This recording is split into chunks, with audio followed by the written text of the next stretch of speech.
My name is Jennifer Hayes, 35 years old, an interior designer who built my own path in Tulsa, Oklahoma.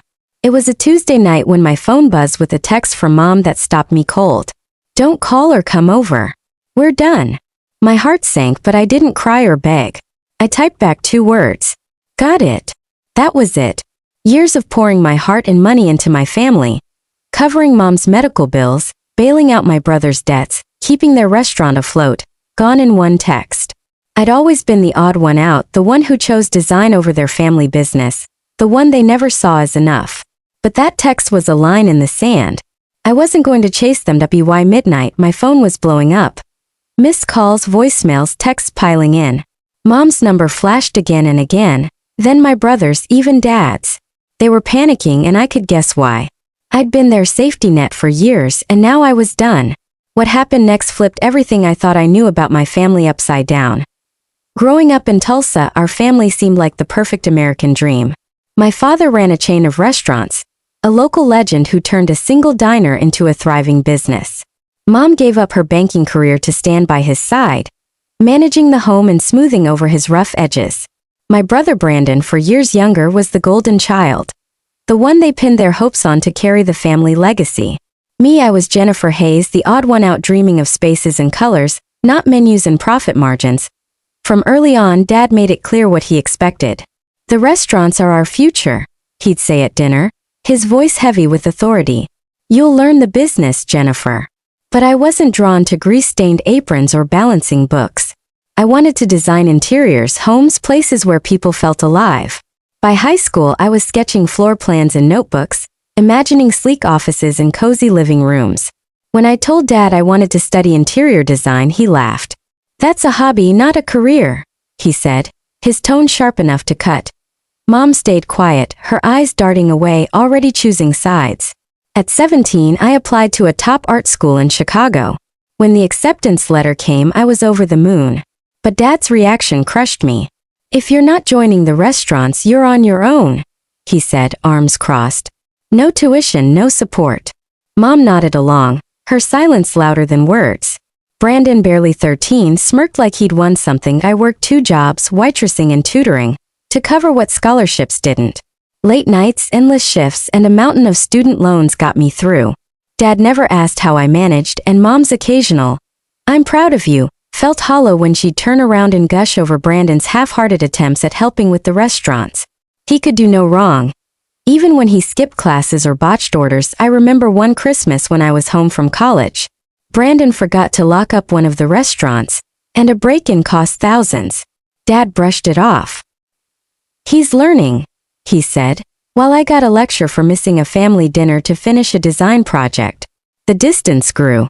Dad's focus was always on Brandon, the son who'd inherit the empire, no matter how little he cared.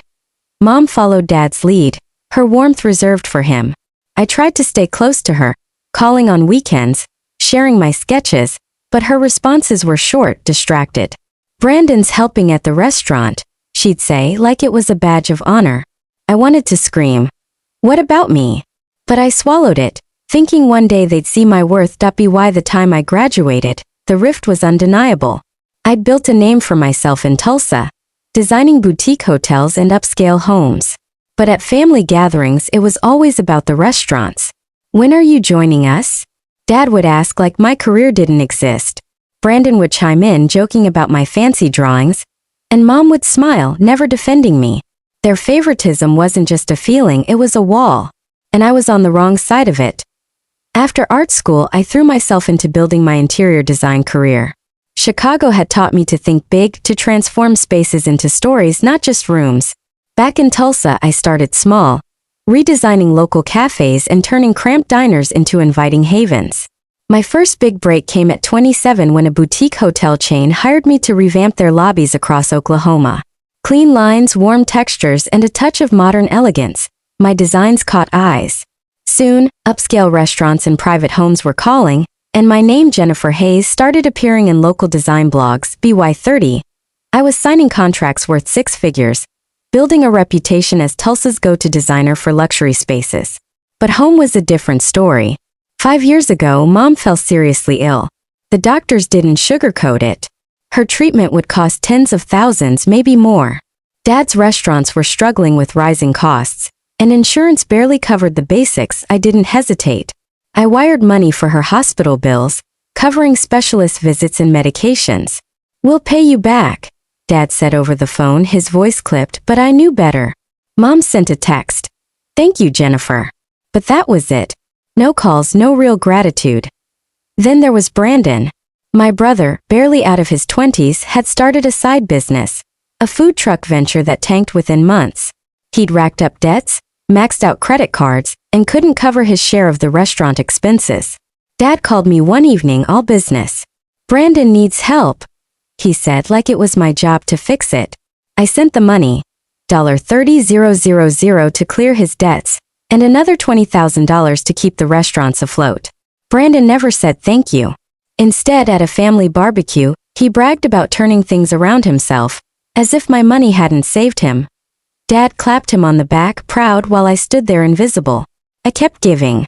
When one of the restaurants needed new equipment, I covered it. When Mom's treatment required a specialist in Dallas, I paid for it.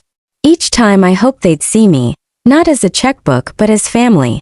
But at every dinner it was still about the restaurants, about Brandon.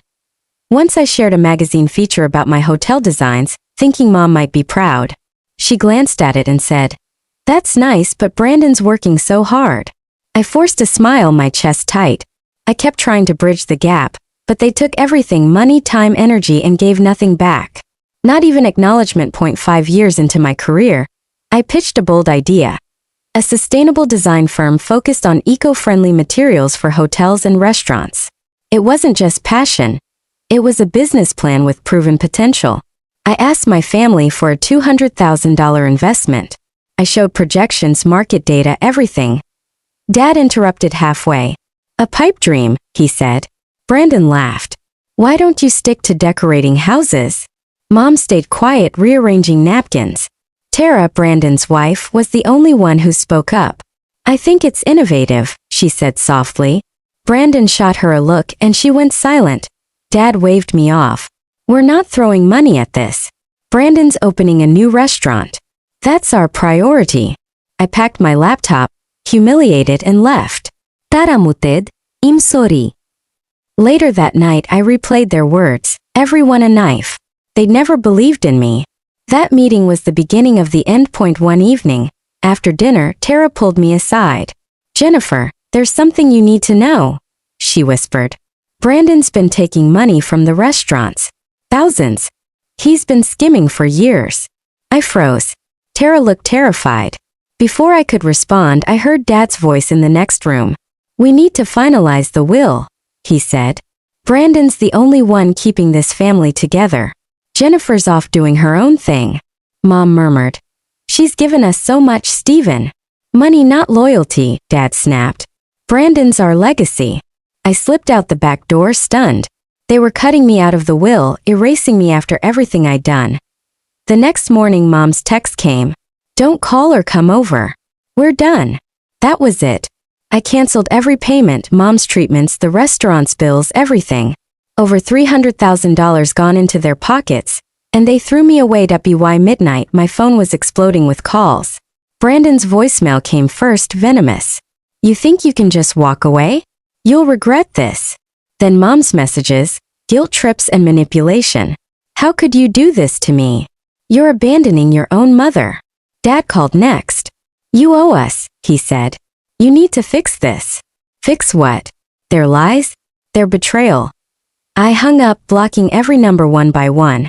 For the first time in years, I felt something close to peace. They'd erased me. But this time I wasn't going to fight to stay. I was finally free.